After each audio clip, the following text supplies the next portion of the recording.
Hello, everybody. Welcome to the last talk of the day. And since it is the last talk of the day, I came up with a thing to reward you for both sticking out to the end of the conference and to kind of wake you up to pay attention to the talk. It's not squats, don't worry. So here's the deal. I work at Wasp, and we use these bees as kind of unofficial mascots, right? So they're bees, and we're Wasp, but surprisingly, Wasp plushes aren't that easy to find, so we settled on bees. And they're a hit. Whenever we come to a conference, people always like them. So I've tied my watch on one of these chairs, and there are people currently sitting in the row where the watch is tied. So who finds the watch gets the bee. I have a big one and a smaller one. No one is sitting in this specific chair, but someone is sitting 2 spots right of this chair where the watch is tied. And it's in the upper right corner of the chair. You're going to have to kind of go down to find it.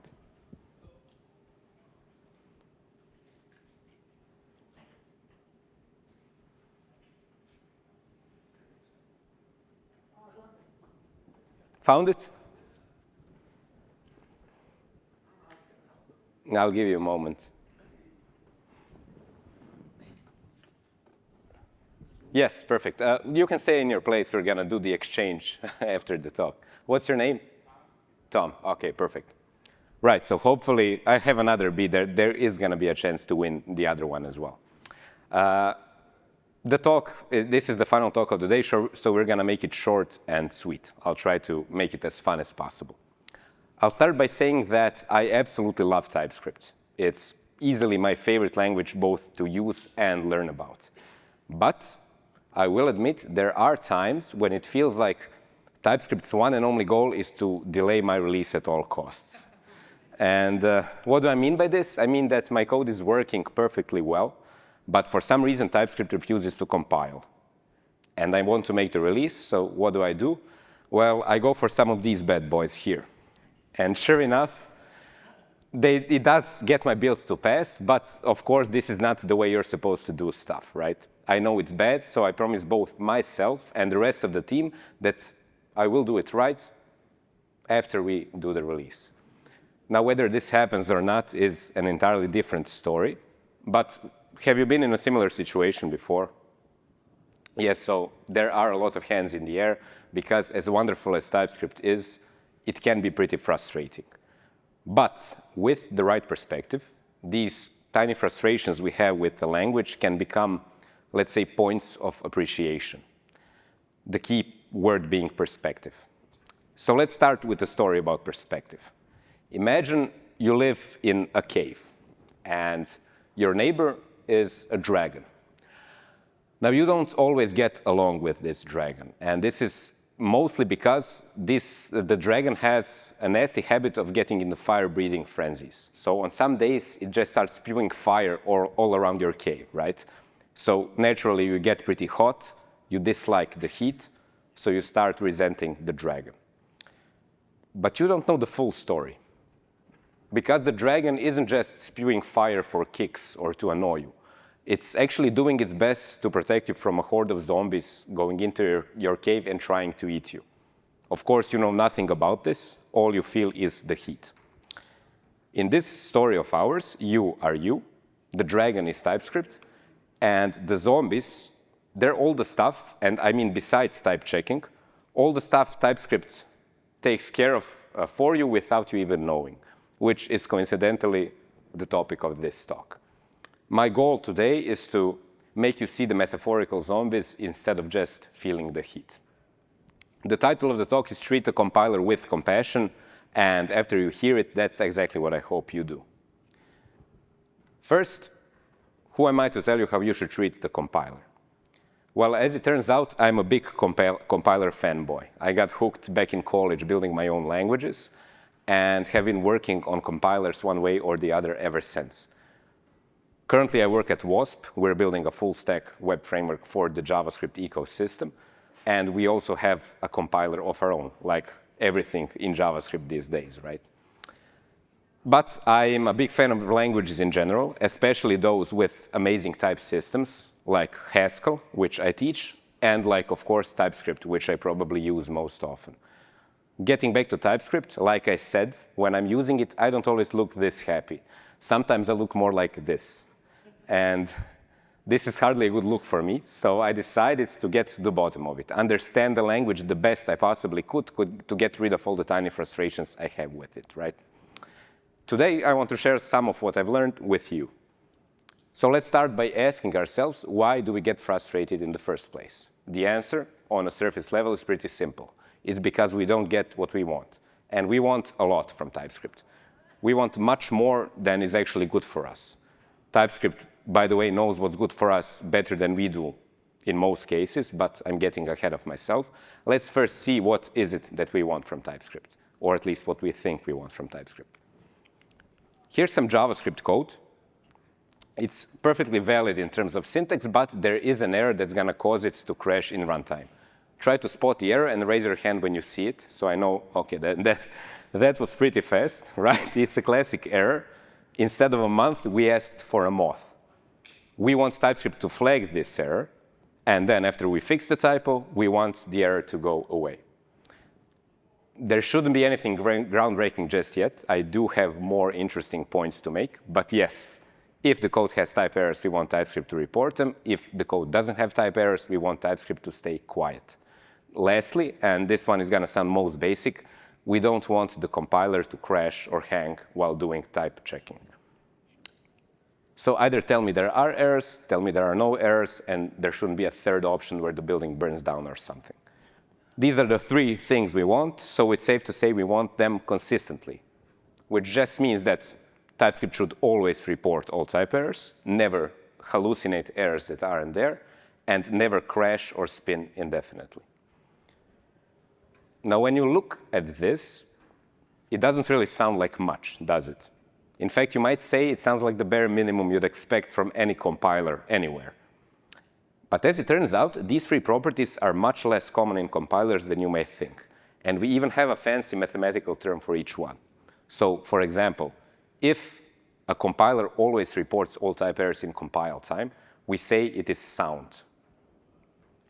If it never reports false positives, we say it is complete. And if it always finishes execution successfully and never crashes or never hangs, we say it is decidable. We can now use these three properties to kind of categorize programming languages and their compilers and talk about their capabilities, right? Which is nicely visualized with a Venn diagram, like this one. So all the languages you know, all compilers you've heard of, fit somewhere on this graph. For example, Go fits right here. It's sound and decidable, but isn't complete, which means that it will always finish execution successfully, catch all type errors, but it also means that occasionally you will have to deal with false positives, right? Zig, the language Evan mentioned is used to build Bun, fits here.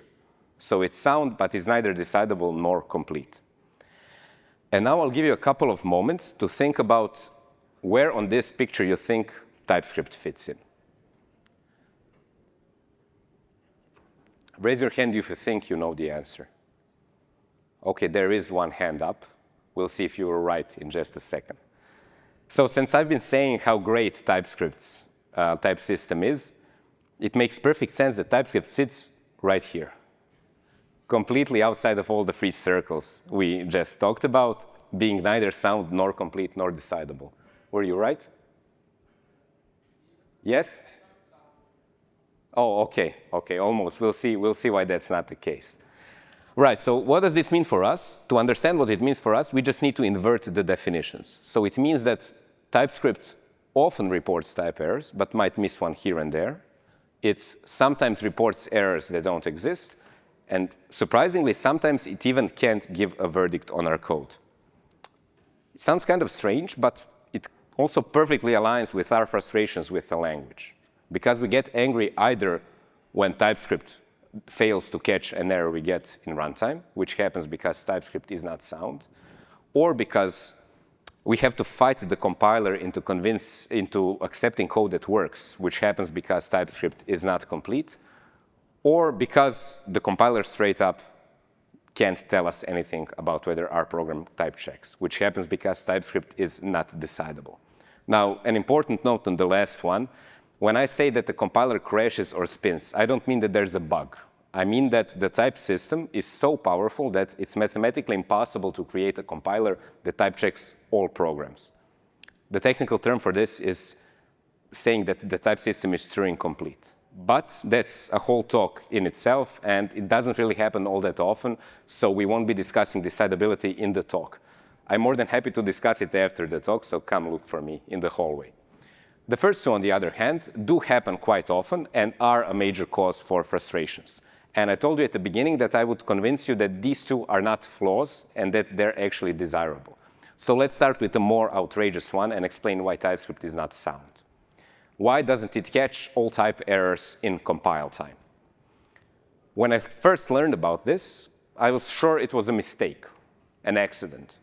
Either they couldn't do it, or they made the compiler unsound by accident, and then when they found out, it was too late to fix. But actually, no. The story is much more interesting than this, because TypeScript is actually unsound on purpose. It was their plan from day one. And I can prove it, because they list an official list of known goals on their GitHub, known goals being just the things they specifically set out not to do when designing the language. And I want to draw your attention to the third item. So from day one, they said they didn't want to apply a sound or a provably correct type system. But I mean, why? You're creating a type system for JavaScript with the specific purpose of catching type errors, but you proclaim that you do not want to catch all type errors. It kind of sounds ridiculous. The answer, of course, is that it's a trade-off, because it's always a trade-off. And to understand what exactly we're trading off, we're going to look at another example. So say you're modeling countries, and each country has a name and a capital. Except there's something wrong with this model already, because not all countries, in fact, have capitals. So we need to make the capital nullable. And this is the second chance to win a B. I have a smaller one. So if you can name a country without a capital, you get the smaller B. This is correct, actually, yes. Congratulations. What's your name? Dimitri. Yes, I actually had a different country in mind, but Switzerland is also correct, although not many people know this. Right, so let's create a function for making some travel plans. We'll call it try going to capital of. It takes a country, checks whether the country has a capital, and if so, applies for a visa and proclaims that we are going to this capital. The apply for visa thing just does some serious visa stuff, whatever that means. That's it. And we can use this function to call it with countries that have capitals, like the USA, and countries that don't have capitals, like Nauru, which is the second country besides Switzerland that doesn't have a capital. For those of you who don't know, it's a tiny Pacific island with a very interesting history. I recommend reading up on it after the talk. Let's see if our code works as we expect.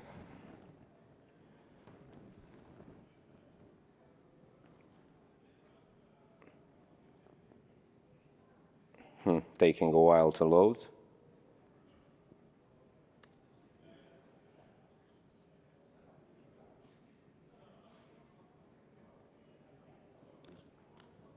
I think I have it cached on a different profile, so let me just try that.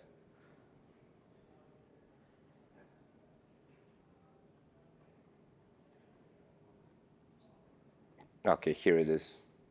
I'm afraid to refresh it, and it kind of spoils. OK, perfect. So this is the same code we had on our slides. I'll try to make it a little larger. So what do we expect to see? For the USA, we expect to see going to Washington, exclamation point. For Nauru, we expect to see nothing, because it doesn't have a capital. We run it, and OK, this is kind of spoilerish. Sorry about that. We run it, and we get exactly what we expected to see, going to Washington. This works because at this point of the code, even though capital can be a string or null, TypeScript actually knows that it must be a string, because we eliminated the null option in this refinement earlier. The technical term for this is a type refinement, and the entire thing is called type narrowing. It's a very useful inference mechanism TypeScript does for us. So we check for null, and then TypeScript knows that the capital is a string. Of course, if I then do something like this, TypeScript rightfully complains, right? Because it no longer knows that capital is a string. In fact, it knows the exact opposite. So far, so good, right? There's no soundness issues here. We're catching errors in compile time. But watch what happens, and this is what we saw earlier. If I move this code into the function, we're essentially executing the same statements as just before, but this time TypeScript is completely quiet. And sure enough, if I run the code, I get a type error in runtime, which is a textbook case of TypeScript not being sound. And I told you this was done on purpose, so the logical question is, could TypeScript have prevented this error if it wanted to? And the answer is yes. So the same way we invalidated the refinement when we did the assignment here, the language could have been designed in a way that invalidates all type refinements once you call a function with a mutable object, such as a country. But it wasn't designed this way, and it wasn't designed this way on purpose. The reason being that this pattern here, where we check for something and then run a bunch of functions on it, is extremely common in the language, while this pattern here, where the function actually changes a mutable object's field, is both uncommon and undesirable. So the language designers decided not to make 99% of the code more verbose, just to handle this specific edge case. And to drive this point home, we can go back to our slides and imagine how this function would look like if TypeScript did invalidate refinements with function calls. So instead of this, you'd have to do this, right? It's not so bad when it's just a single function, but it's rarely a single function. Usually you have multiple stuff going on after you check something. Currently, you can write this. If TypeScript was sound and function calls did invalidate refinements, you would have to write something like this, which is a lot of boilerplate for something that's probably a mistake that should be fixed in code review and during programming. So the decision was made, and they decided to sacrifice a little bit of correctness for a lot of practicality, right? And that's far from the only example of such trade-off. I could go on for, I think, an hour telling you about all the bugs in TypeScript I found that turned out not to be bugs at all and turned out to be very deliberate. In fact, this is so common that the team even has an FAQ page where they list all the behaviors people commonly mistake for bugs. The page is titled Common Bugs That Aren't Bugs, and they actually make you read it before filing a TypeScript issue for obvious reasons, right? And each item on this page is a carefully considered compromise, stemming from the same core principle of finding the right balance between being practical and being sound, which you can think of as a dial, ranging all the way from JavaScript on the left to a completely sound type system on the right, with the sweet spot sitting somewhere in the middle. Now, when you're using JavaScript, there's really no soundness to speak of, since it doesn't have a type system. But as soon as you activate TypeScript, the dial jumps to the right. You get a lot of checks, but there's still a lot TypeScript with its default compiler settings will tolerate. Of course, not everybody has the same preferences when it comes to this stuff, right? Some of us prefer more correctness over practicality. The other people prefer it the other way around. So there are some knobs that help you tweak the dial as you see fit to your personal liking. For example, strict mode options. Activating all of them moves the dial closer to a sound type system. If that's still not enough for you, there are a couple of options not included in strict, like, for example, unchecked index access. And activating all of those moves you even closer. But this is as far as you can go with just TypeScript. So activating all these options, this is as far as you get. You can bring some extra help. For example, TypeScript ESLint has a family of options called no unsafe. Activating all of those moves you even further to the right. And if that's still not enough, there's more stuff in the ecosystem you can use to make TypeScript more sound. For example, TS reset, which is a library that overrides some of TypeScript's core type signatures to make it stricter. And using that brings you even closer. But no matter what you do, you will never end up here. You will never get a fully sound type system. And even with all of this machinery in place, you still wouldn't catch the error we had earlier. Hopefully, though, I've convinced you that you wouldn't even want this. And if you're still on the edge, just remember this monstrosity and imagine it having to deal with it in your job, right? So that's the logical argument of why you would like to sacrifice soundness for practicality, but there's also social proof. Because there is or was a type system for JavaScript that was aimed to be right here. Does anybody know what I'm talking about? It was... Sorry? Maybe, I don't know about it. This one is, I think, Facebook. Exactly, yes. Who said flow? I thought it was you after the conversation we had yesterday. Right, so it's flow. Flow aims to create a sound and a decidable type system for JavaScript. So do it by the book.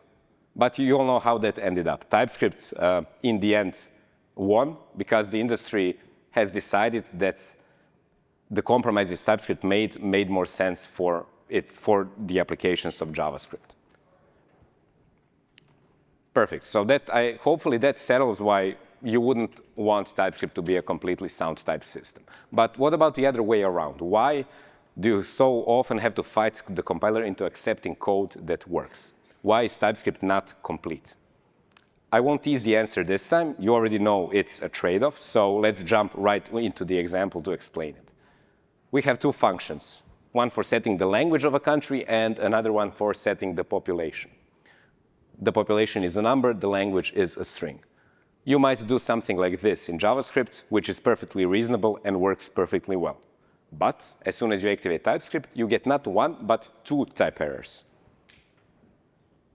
Why? Because TypeScript decides that the data here is a number.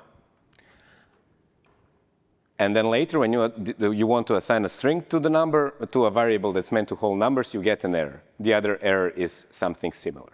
So the question is, if the code works, why can't TypeScript see it?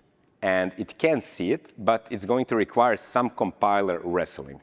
Not too much. It's enough to tell TypeScript explicitly, hey, I want data to hold both strings and numbers, and we do so with a type declaration, which is enough to make the errors go away. But this, what we did right here, is my personal biggest frustration with the language, convincing the compiler that working code is, in fact, working code. So the obvious question is, could TypeScript have done this by itself?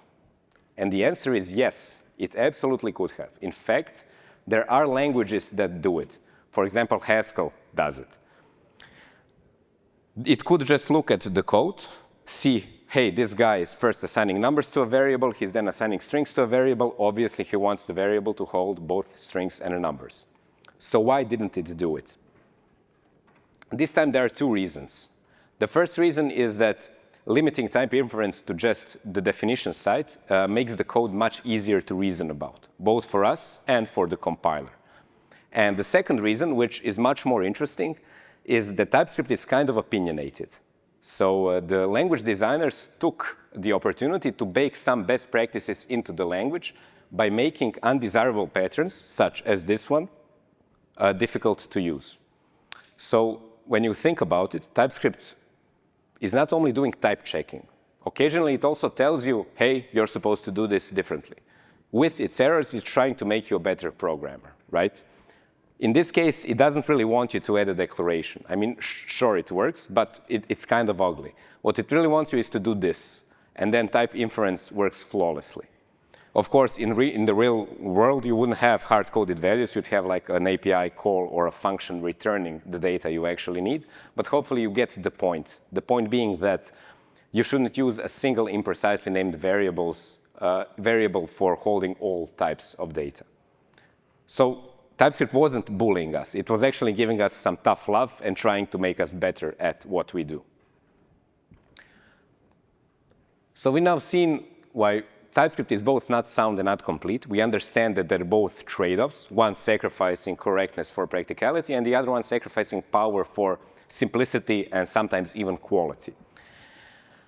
But there's one less crucial thing to emphasize, and that's that knowing about this stuff does not really give us a TypeScript is stupid pass. Because at the end of the day, the most common reason for our frustrations with the language is our own misunderstanding. So we shouldn't just go around slapping any's and ts ignores, thinking it's TypeScript acting out again. So I'll give you one final example for this, and it has something to do with the function object.keys. You probably know, most of you probably know what I'll say because it is a classic example. So let's say we want to log countries like this, and let's see how we would implement a log country function. It takes a country, it gets all the keys from the country object, which is a string and a capital, iterates over the keys, and logs each key with its value. Works in JavaScript, sounds good, doesn't work. TypeScript says that there's an error in the loop. It says this because it inferred that the type of country keys is a string array, and you can't really use arbitrary strings to access objects with a known structure. But the question is, why didn't it infer something more specific, something like an array of strings which are keys of the country object? After all, it did get the keys from the country. And the answer is that this type here doesn't really enforce what the object doesn't have. It can only enforce what the object does have. So yes, it does put the constraints on the name and the capital, but you can send a much richer object into the function. For example, a country with a population. The object can be as rich as you want, as long as you satisfy the constraints put on the name and the capital. So truly in runtime, country keys can be anything. It doesn't need to be exclusively an array of a string name and a string capital. It will contain those two, but here it can also contain anything else. So in this case, TypeScript was 100% right to warn us. It wasn't a false positive. And there's a bunch of this stuff in the language. By this stuff, I mean things that make perfect sense, but only once you actually take the time to learn them. I can't possibly cover it all in a single talk, so consider this just as a teaser for what's out there. What I can do is recommend this book. It's called Effective TypeScript. Who has heard of the book? OK, there are a couple of hands. That's good. It's an amazing book. I think I've read it 2 or 3 times. And it was the main inspiration for making this talk. I think everybody working with TypeScript should read this book. Until you do, remember that, yes, TypeScript is not sound, so occasionally you will get type errors in runtime. Yes, it is not complete, so occasionally you will have to fight the compiler into accepting correct code. But most of the time, we are dealing with our own misunderstandings. Almost always, TypeScript truly does have our backs. We are the ones who aren't seeing the bigger picture and not realizing that the compiler is our friend. Thank you.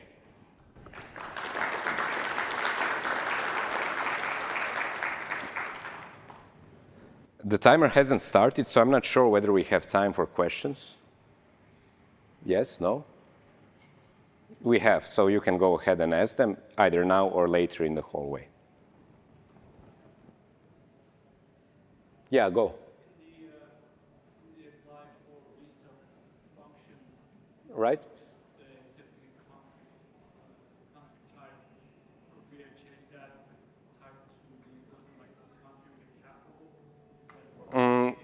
You're talking about, just a second, this example, right?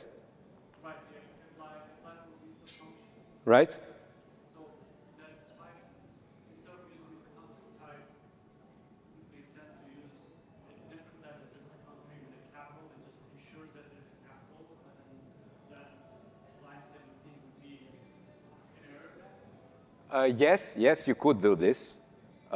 And there are ways around this. So for example, one idea is to make, if you send a read-only object, then you would prevent the country from writing over the capital. That's probably the best fix. So the question was, could we have somehow limited the type of this function to prevent this from happening? And the answer is yes, but it still wouldn't make TypeScript sound, right? Because still, when you send a mutable object without this kind of constraint, TypeScript still wouldn't invalidate the refinement here, and you would still get an error here. So it's definitely something you could do, but it wouldn't solve the problem for all the times you don't do it. You could still get an accidental type error. Does that answer the question? Yes. Perfect. Anything else?